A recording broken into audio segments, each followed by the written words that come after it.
Hello दोस्तों, आज के इस वीडियो में हम लोग 20 दिसंबर 2021 को होने वाले सीटेट एग्ज़ाम पेपर 1 के सीडीपी सेक्शन के सभी 30 सवाल को सॉल्व करेंगे। तो चलिए वीडियो को शुरू करते हैं। जैसा कि स्क्रीन पे आपको दिख रहा होगा, पहला सवाल है, समीपस्थ विकास के क्षेत्र का संप्रत्य किसने प्रतिपादित किया है? इसका सही जवाब हो जाएगा ऑप्शन 2 लेव वाइगोट्स्की। नेक्स्ट सवाल है, लॉरेंस कोहलवर्ग के सिद्धांत के अनुसार किस चरण पर नैतिक चिंतन शुरुआती सामाजिक परिप्रेक्ष्य पर आधारित होता है? इसका सही जवाब हो जाएगा ऑप्शन नंबर 4 उत्तर पारंपरिक अवस्था, उत्तर पारंपरिक चरण। अगर आगे बढ़ें सवाल नंबर 3 की तरफ, तो सवाल नंबर 3 कहता है, मीना अब शब्दों का प्रयोग करने लगी है तथा यह समझने लगी है कि शब्द वस्तुओं के प्रतीक हैं। अब तर्क करने लगी है, परंतु प्रत्ययों का संरक्षण और क्रमबद्धता नहीं कर पाती है। जैसे ही क्रमबद्धता नहीं कर पाती है तो इसका मतलब हो जाएगा पहले सवाल देख लेते हैं। मीना पियाजे के संज्ञानात्मक विकास की किस अवस्था पर है? डेट मीन्स के संज्ञानात्मक विकास की जो अवस्था 4 अवस्था पियाजे ने दी है उसमें से ये पूछा जा रहा है कि किस अवस्था पे है। तो जैसे ही सेरिएशन नहीं कर पा रही है, क्रमबद्धता नहीं कर पाती है, परंतु संरक्षण और क्रमबद्धता, संरक्षण का मतलब हो गया कि ये कंक्रीट ऑपरेशनल स्टेज की बात है, तो कंक्रीट ऑपरेशनल स्टेज नहीं कर पाती है, डेट मीन्स कि ये पूर्व संक्रियात्मक अवस्था में है। ऑप्शन नंबर 1 इसका सही जवाब हो जाएगा। आगे हम लोग सवाल नंबर 4 की तरफ देखते हैं। सवाल नंबर 4 कहता है, पारो अपने पिता की बढ़ई की दुकान में उनकी सहायता करती है, जहाँ पर वह लकड़ी के ब्लॉक टुकड़ों को अपने पिता द्वारा सिखाई गई विधि से सफलतापूर्वक मापती है। उसे हाल में EWS स्कीम के अंतर्गत एक पब्लिक विद्यालय में प्रवेश मिला है, जहां पर वह शैक्षणिक अपेक्षाओं, खासकर गणित की का सामना करने में असमर्थ है। इस स्थिति में अध्यापक को क्या करना चाहिए? ऑप्शन नंबर 1 इसका सही जवाब हो जाएगा, पाठ्यक्रम और अध्ययन सामग्री को पारो के लिए प्रासंगिक बनाना चाहिए और पारो द्वारा विद्यालय के बाहर सीखे गए गणितीय अनुभवों का समावेशन करना चाहिए। नेक्स्ट क्वेश्चन है, पियाजे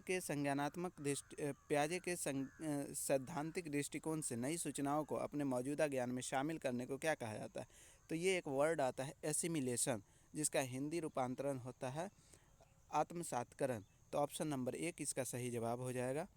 आगे बढ़ें, सवाल नंबर 5 है कि जेंडर रूढ़िबद्धता को दूर करने के लिए एक अध्यापक द्वारा कक्षा में प्रयोग की जाने वाली कौन सी विधि उचित नहीं है? तो इसमें इसका सही जवाब हो जाएगा ऑप्शन नंबर 1 कक्षा में बालक बालिकाओं को अलग अलग बैठाने की व्यवस्था करना। आगे बढ़ते हैं सवाल नंबर 7 की तरफ। सवाल नंबर 7 कहता है, graphical tools for organizing and representing knowledge and relationship between a particular topic are known as. इसका सही जवाब हो जाएगा ऑप्शन नंबर 4 कंसेप्ट मैप्स। आगे बढ़ें सवाल नंबर 8 की तरफ।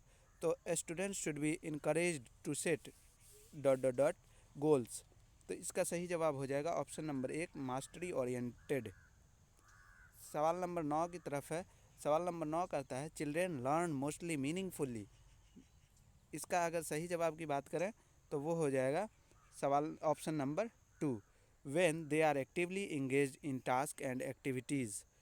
सवाल नंबर 10 को देखते हैं। तो सवाल नंबर 10 कहता है, इनमें से कौन सी नीति छात्रों को चिंता का सामना करने में सहायता नहीं देती है? तो इसका सही जवाब अगर बात करें तो इसका सही जवाब हो जाएगा ऑप्शन नंबर 1 कक्षा में छात्रों के प्रदर्शन की एक दूसरे से तुलना करना। सवाल नंबर 11 कहता है, ध्वनि, लय और शब्दों के अर्थ के प्रति सचेतना किस बुद्धि के मूल हैं? इसका सही जवाब हो जाएगा ऑप्शन नंबर 4 भाषिक बुद्धि। ये हार्वर्ड गार्डनर से रिलेटेड है। अब आगे बढ़ें, एक बच्चा जो आंशिक रूप से देख सकता है उसे इसका अगर सही जवाब की बात करें तो वो हो जाएगा ऑप्शन नंबर 2 समावेशी प्रावधानों का पालन करने वाले नियमित स्कूल में जाना चाहिए। सवाल नंबर 13 की देखें तो which one of the following development theory advocates that cognitive development precedes symbolic language development in a child. इसका सही जवाब हो जाएगा ऑप्शन नंबर 4 पियाजे कॉग्निटिव डेवलपमेंट थ्योरी। अब आगे बढ़ें, आगे कहता है सवाल नंबर 14, एक प्राथमिक कक्षा में शिक्षक को छात्रों को प्रश्न पूछने, इसका सही जवाब हो जाएगा ऑप्शन नंबर 3, प्रश्न पूछने के लिए प्रोत्साहित करना चाहिए। सवाल नंबर 15 देखते हैं। तो dot is a sensitive period pertaining to language development, इसका सही जवाब हो जाएगा option number 2 early childhood period. Next आगे बढ़ते हैं सवाल नंबर 16 की तरफ। तो उस उदाहरण को चुनिए जो आंतरिक प्रेरणा को दर्शाता है, इसका सही जवाब हो जाएगा ऑप्शन नंबर एक, अपनी परियोजना कार्य के लिए रवि विभिन्न स्रोत तलाश रहा है और नई जानकारी लेने में रुचि रखता है। सवाल नंबर 17 को देखते हैं। तो सवाल नंबर 17 कहता है एक सामाजिक संरचनात्मक कक्षा में कौन सी आकलन विधि अधिक उपयुक्त रहेगी। तो आकलन विधि दैट मीन्स के ऑप्शन नंबर 2 यहाँ पे करेक्ट आंसर होगा, सहयोगी प्रायोजित कार्य। सवाल नंबर 18 को देखते हैं। तो यहाँ है which of the following is not a principle of the development. तो इसका सही जवाब हो जाएगा ऑप्शन नंबर 1, इसका सही जवाब हो जाएगा option number 1, development occurs along a single course and is not unidimensional. अब सवाल नंबर 19 की बात करें तो यह है रचिता एक गणित अध्यापिका अपने छात्रों की कक्षा भाषा कथन वाले प्रश्नों में सही प्रक्रिया पहचानने में त्रुटियों का विश्लेषण कर रही है, इसके पीछे उसका क्या उद्देश्य है। तो सवाल नंबर 19 का सही जवाब हो जाएगा ऑप्शन नंबर 3, त्रुटियों को समझना, क्योंकि वे छात्रों के चिंतन को समझने में मदद करते हैं। अब आगे बढ़ें हम।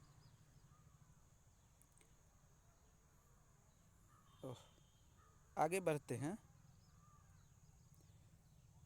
सवाल नंबर 20 की तरफ। सवाल नंबर 20 कहता है कि cephalocaudal principle is applicable in the sphere of. तो इसका सही जवाब हो जाएगा ऑप्शन नंबर 1, मोटर डेवलपमेंट। अब हम सवाल नंबर 21 की तरफ पढ़ते हैं। तो परिवार में आरंभ होने वाली वह प्रक्रिया जिसमें बच्चे अपनी व्यक्तिगत पहचान जानना शुरू करते हैं, भाषा सीखते हैं और आरंभिक संज्ञानात्मक कौशल विकसित करते हैं, क्या कहलाती है। तो इसका सही जवाब ऑप्शन 3 ज़्यादा अप्रोप्रिएट है, प्रारंभिक समाजीकरण। आगे हम चलते हैं सवाल नंबर 22 को देखते हैं। इसमें कहा गया है निम्न में से कौन सी शिक्षा प्रणाली कक्षा में सृजनात्मकता में सहायक होगी। तो कक्षा में सृजनात्मकता में सहायक कल्पनाशील उत्तरों को स्वीकारना, ये तो सही है। विचार मंथन पर बल देना, ये भी सही है। अब है अभिसारी चिंतन पे बल देना, ये गलत हो जाएगा। और सहमति के प्रति सहनशीलता, ये भी सही है। डेट मीन्स के ऑप्शन नंबर यहाँ पे 3 करेक्ट हो जाएगा।